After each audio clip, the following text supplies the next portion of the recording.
आपने देखा किस तरीके से नौजवानों को डराने धमकाने,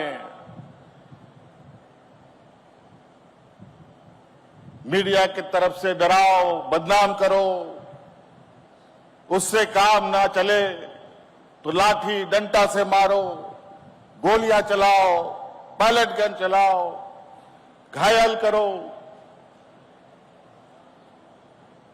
उससे भी बात नहीं बनता है तो देशद्रोह बना दो। हर समस्या का समाधान संवाद से होता है, लाठी गोली डंडा से नहीं होता है। लाठी गोली की आवश्यकता सीमाओं पे होती है, दुश्मनों के साथ होती है, जो देश का दुश्मन है उनके साथ होता है। देश के अंदर रहने वाले लोगों के साथ, अपने घर में लाठी डंडों के साथ किसी भी समस्या का समाधान नहीं होता, बल्कि नुकसान बहुत होता है। जिस विषय को लेकर के हमारे नौजवान अपने अधिकार के लिए आंदोलन में बैठे, प्रदर्शन में बैठे,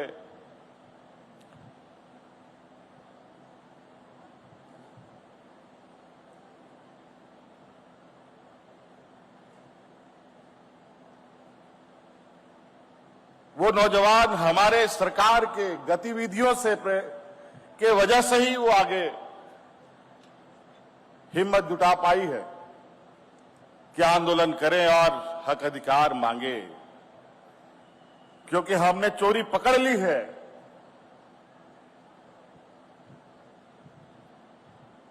और नौजवानों को न्याय भी मिलेगा और जिन्होंने गड़बड़ी की है उनको कठोर से कठोर दंड भी मिलेगा।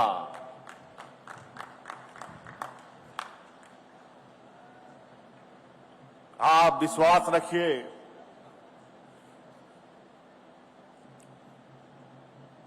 हम इसी मिट्टी में जन्मे, इसी मिट्टी में दफन भी होंगे और इस विषय को कोई राजनीतिक चश्मे से देखने की आवश्यकता नहीं और राजनीतिक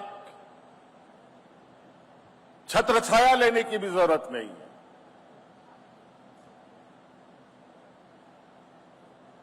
हाँ, ये बात जरूर है, कुछ लोग राजनीतिक महत्वाकांक्षी बड़े पैमाने में पालते हैं और यही महत्वाकांक्षी राजनीतिक दलों के लिए एक रास्ता बनता है जहां युवा पीढ़ी को दिग्भ्रमित करने का।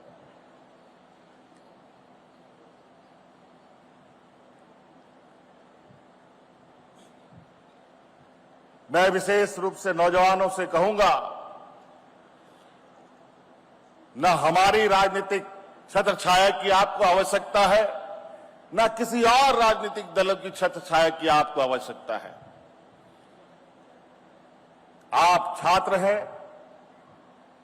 आपका अधिकार है और आपका अधिकार आपको मिले, आपको न्याय मिले, ये काम करने की जिम्मेवारी सरकार की है जो पूरा होगा। नहीं तो बहुत अभी युवाओं पर नजर पूरे देश में अलग अलग तरीके से राजनीतिक दलों का है।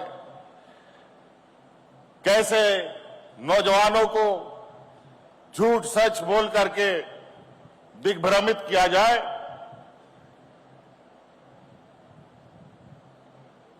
इस पर बड़े पैमाने पर काम चल रहा है और उसमें बड़े बड़े विद्वान लोग भी लगे हुए हैं, बड़े बड़े पढ़े लिखे ज्ञानी लोग भी लगे हुए हैं।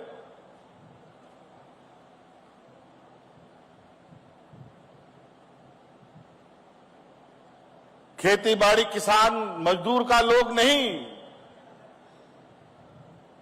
इसमें विद्वान लोग लगे हुए हैं, और जब विद्वान लोग कोई गलत और उल्टे सीधे कामों में लगते हैं तो उसका कितना बुरा परिणाम पड़ता है वो मैं देख रहा हूं।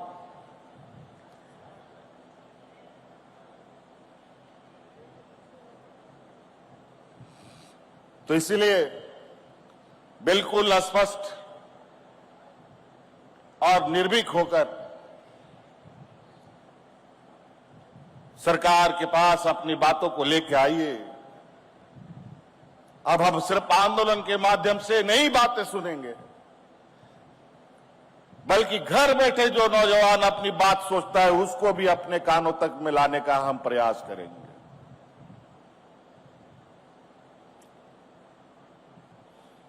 और उसके अनुरूप चीजें तैयार होंगी।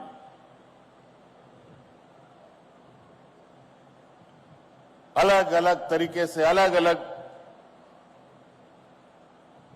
चीजें सुनने और समझने को मिलता है।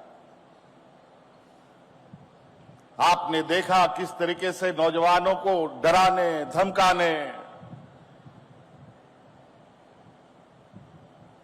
मीडिया की तरफ से डराओ बदनाम करो, उससे काम ना चले तो लाठी डंडा से मारो, गोलियां चलाओ, पैलेट गन चलाओ, घायल करो। उससे भी बात नहीं बनता है तो देशद्रोह बना दो।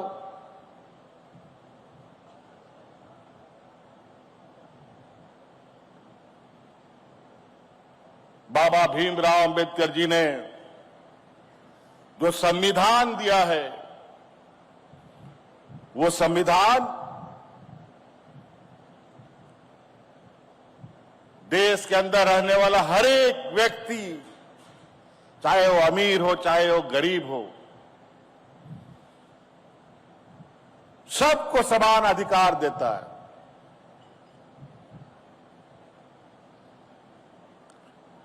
लेकिन बड़ा दुर्भाग्य की बात है कि देश आजाद हुए 75 साल से ऊपर, अब 100 साल होने को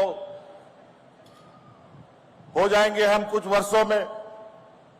उसके बावजूद भी आज हर समाज एक बराबर नहीं हो पाया। आज भी समाज में बड़ा असमानताएं हैं। गरीब और गरीब होता चला गया, अमीर और अमीर होता चला गया।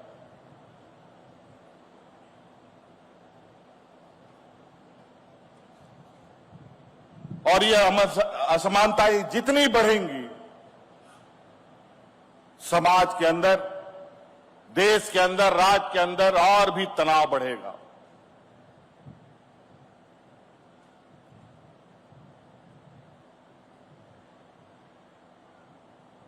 और आज उस लोकतंत्र को भी कहीं ना कहीं चुनौती देने का एक बड़ा समूह पूरी ताकत के साथ लगा हुआ है, शिद्दत के साथ लगा हुआ है।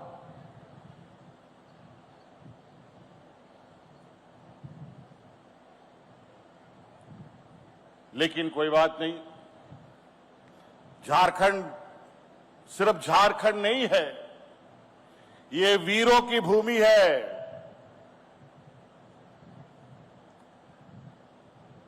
ये वो राज्य है जहां देश का लोग आजादी का सपना भी नहीं देखता था। उस समय से हमारे पूर्वज यहां संघर्ष करते रहे और आज भी संघर्षरत है।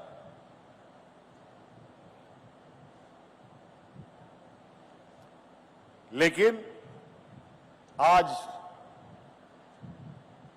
राज अलग हुए 25 साल के उम्र का ये राज्य अलग अलग तरीके से अपने आप को अपने पैरों पर खड़ा होने का कोशिश कर रहा है।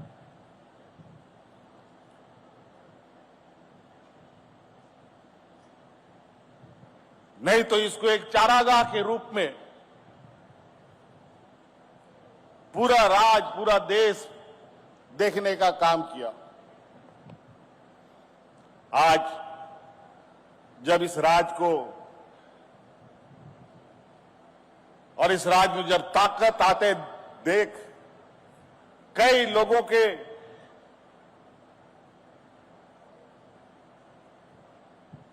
लोगों को यह पच नहीं रहा है।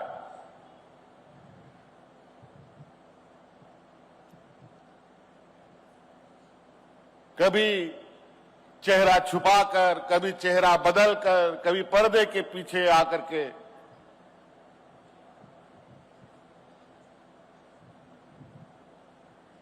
गलत संदेश देने का काम करते हैं, दिग्भ्रमित करने का काम करते हैं। इसीलिए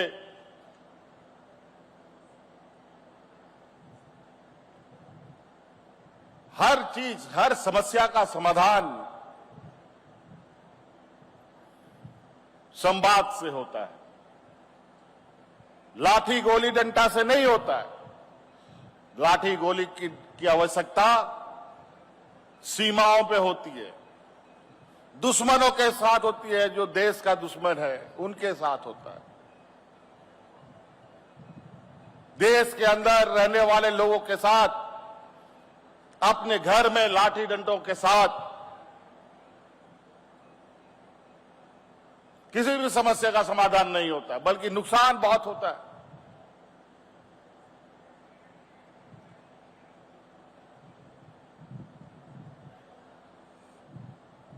तो इसीलिए आज इस मंच से विशेषकर नौजवानों को यह संदेश देना चाहता हूं। मैं भी कोई बूढ़ा नहीं हूं साथियों, मैं भी आप ही लोगों के लगभग का स्थिति में हूं। आपकी भावनाएं, आपकी चिंताएं हमारी चिंताएं हैं। आज संवैधानिक जगह पर बैठते हुए मैं आपको ये बिल्कुल आश्वस्त करता हूं कि आपके साथ पारदर्शिता के साथ न्याय होगा, और न्याय होते हुए दिखाने का भी हम लोग काम करेंगे।